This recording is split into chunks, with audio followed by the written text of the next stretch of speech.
João, obrigado. Eu queria te agradecer por participar aqui do AgriShow com você e trocar umas figurinhas com a gente sobre como que a gente melhora o protagonismo do produtor agro nesse momento que a gente está passando.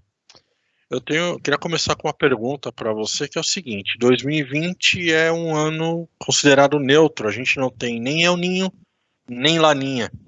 Isso pode ser considerado já algo positivo, dado o cenário que a gente está passando? Oi, Thiago, tudo bem? Prazer poder falar aqui com vocês.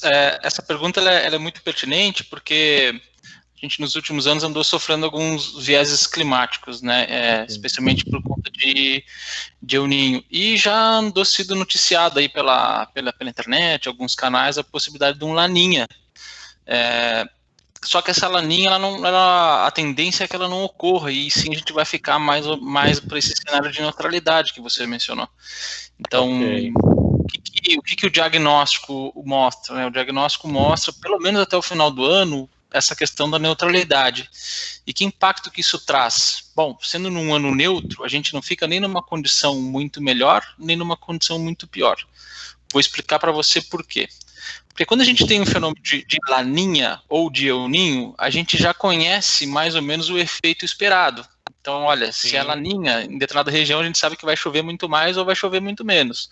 Ou se for El Niño, ao contrário. Só que quando a gente fica numa condição de neutralidade, o que acontece? A gente deixa de ter a influência que acontece lá no Oceano Equatorial, Pacífico Equatorial, e começa a receber influência de fenômenos mais localizados, como a temperatura do Oceano Atlântico aqui na costa do Sudeste, Sul, a temperatura do Oceano Atlântico mais no Nordeste, e por outro lado também a temperatura do Pacífico, aqui do outro lado da América do Sul, né, ali pela costa do Chile, oscilações que ocorrem lá no Oceano Antártico, lá, né, existe uma oscilação lá que acaba influenciando na frequência de passagens de frentes frias pelo sul.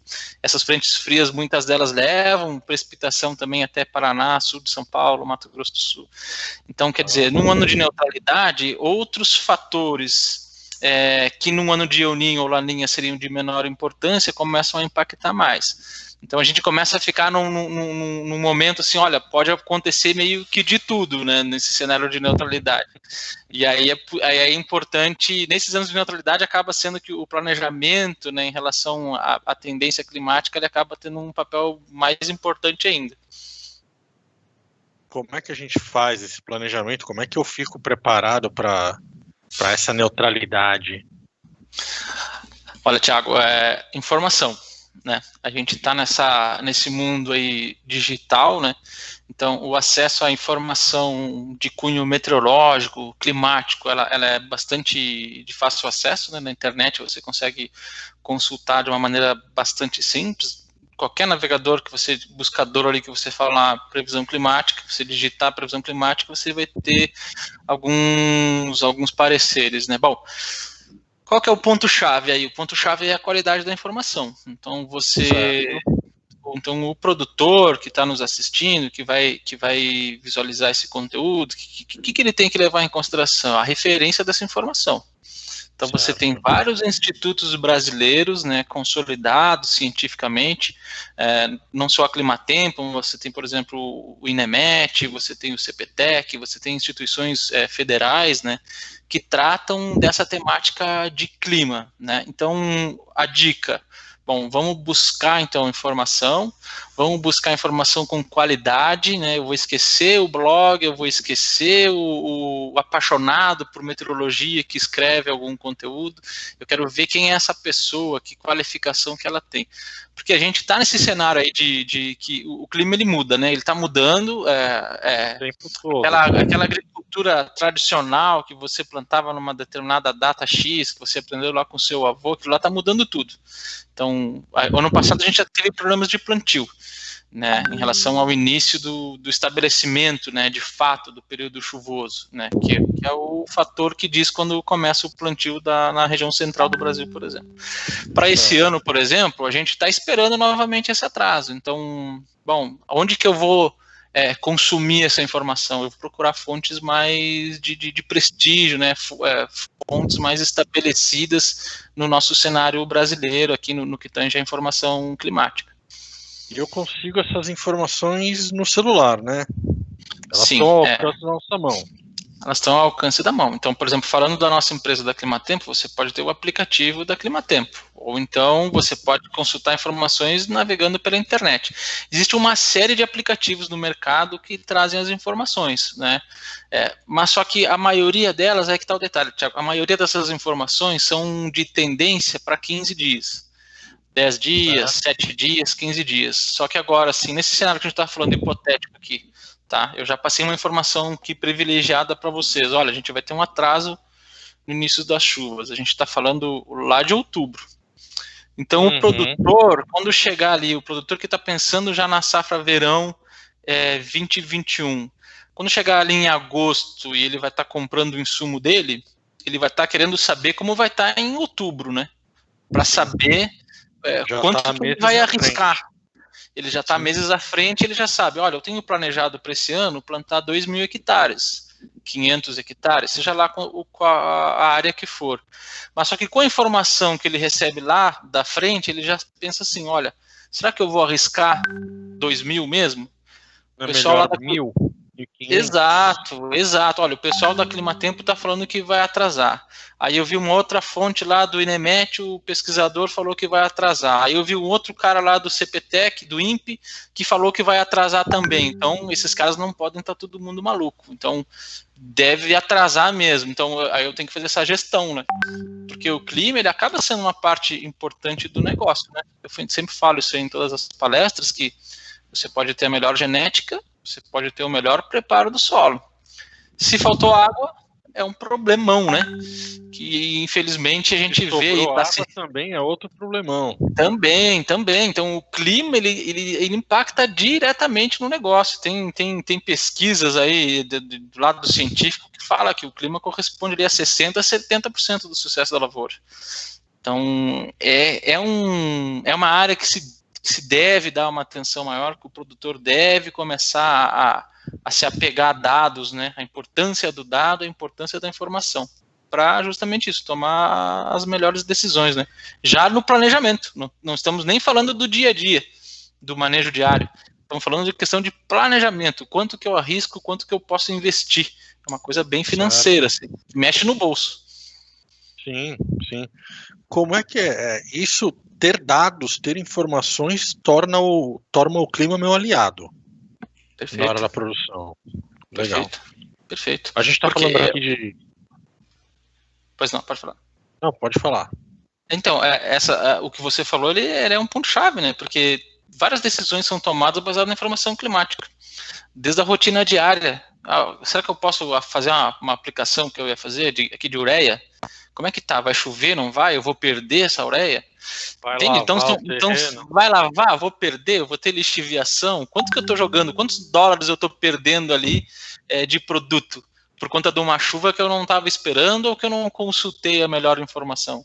Então, isso aí mexe no bolso no dia a dia. E milhares de dólares são perdidos na cultura, nas safras brasileiras por ano, por conta de eventos de chuva, por exemplo, que o produtor não está esperando, fez a aplicação, pulverizou uma área lá enorme e aí dá chuva na sequência. Né? Isso acontece muito, a gente tem muitos clientes que relatam que sofriam com esse problema antes.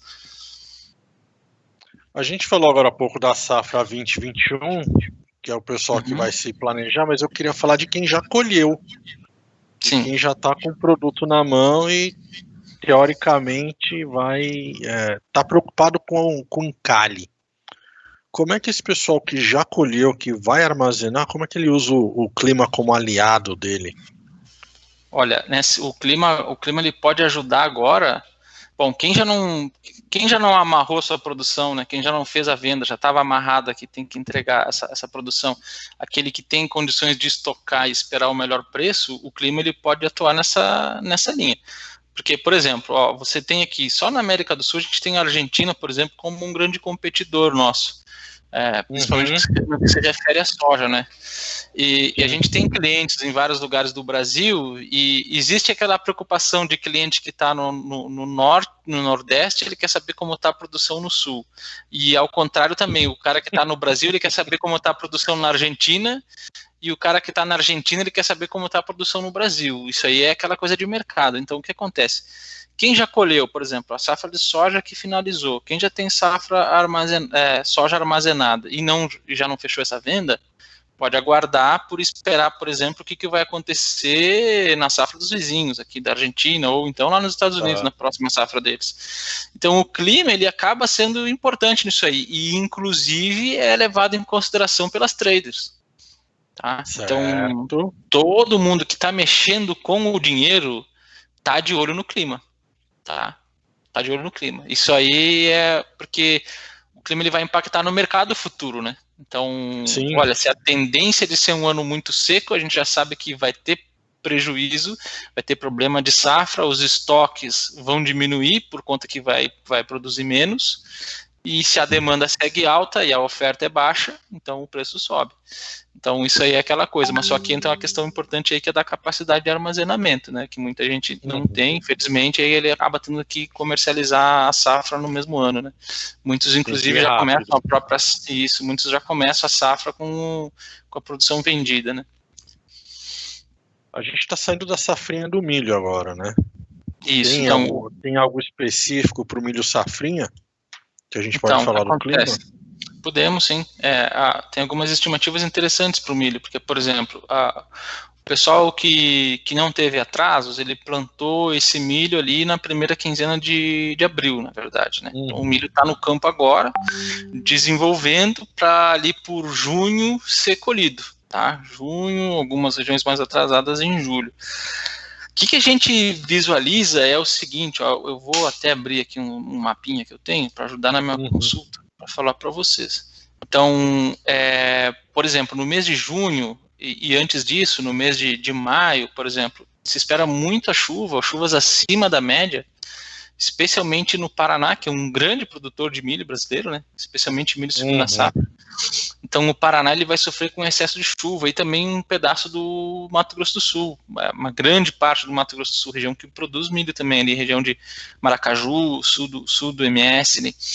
Então são regiões que vão sofrer com um excesso de chuva, pelo menos no mês de maio. E aí vem a questão, bom, é necessário ter cuidado em relação ao manejo fitossanitário, né? Porque você vai estar com a cultura no campo já quase lá no final do ciclo, e aí você tem algumas doenças que atacam as espigas, né? Algumas de podridão, doença fúngica. Então, com excesso de umidade, se o produtor ele não está atento ao manejo fitossanitário, ele pode ter alguns problemas ali em relação à colheita, né? E o mês de julho também promete ter chuvas um pouco acima da média. Então, para o milho, a gente tem essa preocupação. Mas a gente não pode se esquecer também, Thiago, de uma outra cultura que já está instalada no campo, que é o algodão. Então a gente tem algumas regiões aí que são grandes produtores, né? A gente tem o oeste da Bahia, tem o Mato Grosso, tem uma região ali no norte do Mato Grosso do Sul, sul de Goiás, região dos Chapadões ali que tá produzindo bem, está crescendo bastante, aumentando a área. Soba que também está investindo pesado. Também. E o que acontece aqui, ó? E aqui vai entrar o planejamento diário. As estimativas mostram que no mês de julho podem ocorrer chuvas atípicas no Mato Grosso e também lá no sul goiano, no sul, ali a região de Jataí, Rio Verde, né, pegando também ali o Chapadão do Sul, Chapadão do Céu. Veja só, então, no meio de uma colheita de algodão, você recebe chuva. Isso é uma coisa que todo cotonicultor quer fugir, porque a água ali ela prejudica a qualidade da fibra, né? Então a gente tem má notícia para o pessoal do Centro-Oeste e uma notícia relativamente boa para o restante do país que está produzindo o algodão. Isso. Então a atenção é essa aí, especial para o Mato Grosso, que podem receber, mas são chuvas pontuais, né? A gente espera ali, por exemplo, nesse mês de julho, já é um mês que já é seco. Então as estimativas elas apontam aí chuvas em torno de diferenças em relação à média de 50 milímetros, 30 milímetros, quer dizer que vai ser um dia ou outro alguma frente fria maluca que vai conseguir passar do Rio Grande do Sul e vai formar algum canal de umidade, algum corredorzinho de umidade e levar a chuva para lá, mas é muito isolado, né? Mas mesmo assim, aqui vai entrar o planejamento, né? O olho tem que ficar com o olho no tempo para otimizar as janelas de colheita e para evitar essa chuva, né? Antecipar, olha, aqui os institutos estão falando que está dando chuva para daqui a 4 dias, então eu vou fazer um mutirão aqui, vou chamar o vizinho, enfim, vamos colher o máximo 2 dias antes ou 1 dia antes. Exato, para fugir da chuva, né? Questão do planejamento da operação da semana. João, eu queria te agradecer por participar aqui do AgriShow com você, do seu tempo de explicar o impacto do clima como aliado do produtor rural. Lembrar quem está assistindo que tem material da Climatempo com o AgriShow que você pode acessar e baixar gratuitamente lá no nosso digital.agrishow.com.br. Tem material sobre produção de soja, tem material sobre produção de algodão e tem material também sobre produção de milho. João, mais uma vez...